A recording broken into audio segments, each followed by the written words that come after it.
Bienvenue dans cette nouvelle vidéo, je m'appelle Laura, je suis web designer et consultant Squarespace et aujourd'hui on va voir comment recréer dans Squarespace en codant, en mettant les mains dans le code CSS, comment ajouter un bouton à nos blocs accordéon, à nos FAQ, etc. Donc en natif, je pense que vous l'avez remarqué, mais on ne peut pas ajouter de boutons en tant que tel. On peut rajouter du texte, on peut rajouter des liens hypertextes, mais on ne peut pas rajouter des boutons.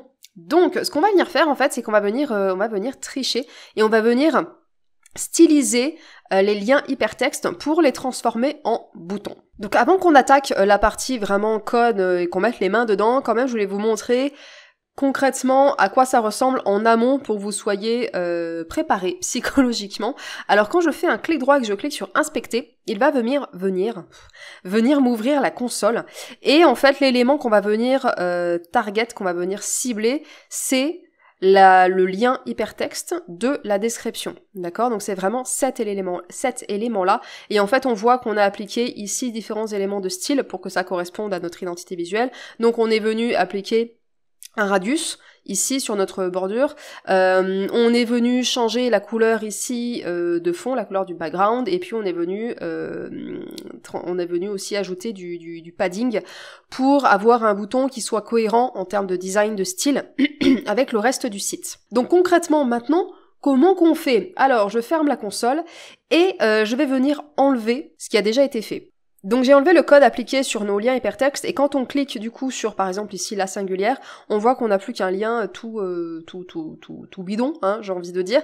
Quand je clique sur modifier, quand même je vous montre jusqu'au bout et que j'ouvre mon accordéon, je clique sur l'élément en question, et quand on descend un petit peu, on voit que vraiment, en fait, je suis simplement revenue à la ligne, j'ai indiqué réservé, et je suis venue appliquer un lien, d'accord, sur le lien en question.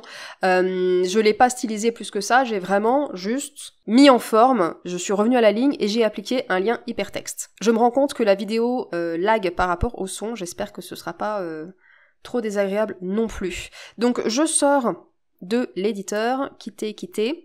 Donc ce que je vais venir faire, c'est que je vais venir rechercher l'éditeur CSS. Donc je vais revenir à gauche là dans notre panneau, je vais cliquer sur la petite loupe, taper CSS pour venir ouvrir notre éditeur. Je vais faire un petit peu de place pour que ce soit bien clair. Et c'est parti. Alors je vais ouvrir quand même le premier élément pour que ce soit vraiment visuel et qu'on puisse voir en même temps ce qu'on fait. Donc on se rappelle que on va venir viser, target, si je puis dire, le lien hypertexte de la description du bloc accordéon, d'accord? Donc concrètement, quand vous voulez appliquer du CSS à un élément en particulier, sans rentrer dans l'ultra détail, en fait, on part entre guillemets, de l'élément parent et on va venir affiner et viser jusqu'au plus petit détail, d'accord? Donc, je vous mettrai de toute façon dans la description le lien vers le code, vers le target, le sélecteur à utiliser, pour que vous n'ayez pas à copier-coller directement depuis la vidéo, quand même, c'est mieux. Donc, le sélecteur à utiliser, c'est celui-ci, d'accord? Donc, l'accordéon, puis la description, puis le lien hypertexte qui est désigné par A. Donc, on va venir ouvrir nos brackets, et on va commencer à apporter des éléments de style et à venir le mettre en forme concrètement. Donc le premier truc, si je puis dire, que j'ai envie d'ajouter, c'est la couleur de fond. Donc on va venir ajouter un background, avec mon accent bien franco-français, background color. Je vais venir coller plutôt même le code, et je vais venir lui indiquer que c'est important parce que je me méfie toujours un petit peu. Bon, comme vous pouvez le constater, on est sur du orange, c'est parfaitement illisible, donc je vais venir aussi modifier la couleur du texte pour qu'on puisse bien voir réservé concrètement. On va aller un petit peu plus vite, je vais pas les retaper à chaque fois, je vais les coller pour que ce soit plus rapide. Donc là, on va venir sélectionner ici la couleur, donc FFF, c'est blanc. Vous pouvez changer évidemment par la couleur que vous souhaitez. Et on va venir rajouter un petit peu d'espace parce que là, c'est un peu tout collé. Donc ce qu'on va venir faire, c'est qu'on va venir ajouter du padding en haut et à gauche, à droite, et en haut, à bas et en bas, je vais y arriver, et je vais le coller à la suite. Alors, donc là du coup, il nous a appliqué maintenant du padding, donc de l'espace autour de notre contenu. Alors ce qu'il faut savoir, c'est que si vous voulez vous voulez, modifier ce bout de code-là pour que ce soit cohérent avec votre identité visuelle. D'ailleurs, je me rends compte en regardant là mon écran qu'en fait le padding en haut et en bas, il est trop grand. C'est une suite logique. On part du haut pour aller vers la droite, puis en bas, puis à gauche, d'accord? Donc on tourne comme ça dans le sens des aiguilles d'une montre, d'accord? Donc si je me rends compte que mon padding en haut et en bas, il est trop grand, on va venir tester avec 7. Qu'est-ce que ça donne? 7, ça me paraît bien.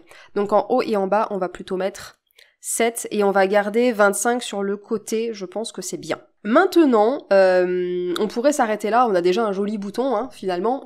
On peut s'arrêter là, si ça nous fait plaisir. Maintenant, on peut aller un petit peu plus loin, et c'est ce que je vais faire là, dans le cas, dans le cas qui nous intéresse, parce qu'on avait appliqué un effet de radius en fait sur nos boutons. Donc je viens récupérer mon bout de code et je vais le coller ici. Et donc on était parti sur un radius à 50 pixels. Donc on voit déjà que quand on regarde, quand on compare avec le bouton réservé en bas, c'est déjà beaucoup plus cohérent. Je pense même que 7, c'est en fait encore trop grand. On va mettre 6. Et on va peut-être rajouter un petit peu de padding aussi sur les côtés. On va se mettre ici à 30. On va voir ce que ça donne. 30 et 30 à droite aussi. Ouais. Ok, là déjà c'est tout de suite beaucoup plus cohérent avec notre bouton. Donc encore une fois, j'ai l'impression de passer ma vie à raconter ça et à répéter ça dans les vidéos. Mais soyez cohérents, d'accord? Soyez cohérents sur votre site, c'est vraiment ce qui va faire la différence en termes de qualité, de perception visiteur, etc. Soyez cohérents, je vous en conjure. Donc maintenant, moi, un petit quelque chose quand même qui me gêne visuellement, c'est que je trouve qu'il n'y a pas beaucoup d'espace entre ici notre description et notre bouton. J'aimerais bien rajouter un petit peu plus d'espace. Donc c'est ce qu'on va venir faire aujourd'hui, là, tout de suite, maintenant. Moi, un petit truc qui me chiffonne lorsque je regarde là notre bloc, je trouve que ça manque un petit peu d'espace entre la description et puis le bouton. Je trouve que ça mériterait d'être un petit peu plus aéré concrètement. Donc c'est ce qu'on va venir faire. On va rajouter en fait du padding. Donc un espace en dessous de notre description. Donc on se rappelle hein, qu'on va toujours du plus grand au plus petit. Donc si je reprends ici notre chemin, on a le bloc accordéon, la description, le lien hypertexte. Donc en fait là ce qu'on va venir viser c'est la description, mais pas le lien hypertexte, juste le texte normal. Et donc là le sélecteur à utiliser c'est celui-ci, d'accord? Donc pour viser viser le texte normal type paragraphe, on va utiliser en fait l'indicateur P, d'accord? Donc comme tout à l'heure, on ouvre nos brackets, je descends un petit peu pour que vous y voyez quelque chose, et puis on va venir ajouter du padding, mais vraiment spécifiquement en dessous cette fois-ci, et puis je pense que 10 pixels ce sera suffisant. Qu'est-ce qu'il nous dit? Ouais, on le voit tout de suite à l'écran, il a ajusté, 10 pixels c'est parfait, j'enregistre. Et je suis satisfaite du résultat, on n'oublie pas d'enregistrer, hein, toujours. Et quand on ouvre ici l'aperçu, et que l'on ferme et qu'on réouvre ici notre FAQ / accordéon, on voit que voilà, on a nos boutons qui sont bien stylés, qui ressemblent à quelque chose. Je suis contente. Si ce tutoriel vous a été utile, eh bien likez, abonnez-vous, je publie du contenu autour de la création de sites internet avec Squarespace 2 fois par mois minimum, et avant qu'on se quitte, n'oubliez pas de récupérer dans la description votre guide offert, les 5 codes, les 5 snippets CSS à copier-coller que j'utilise sur tous les sites de mes clients. C'est cadeau, c'est gratuit, c'est offert, c'est pour vous, ça se passe en description. Et puis on s'arrête là pour cette vidéo et je vous dis à bientôt, bye bye.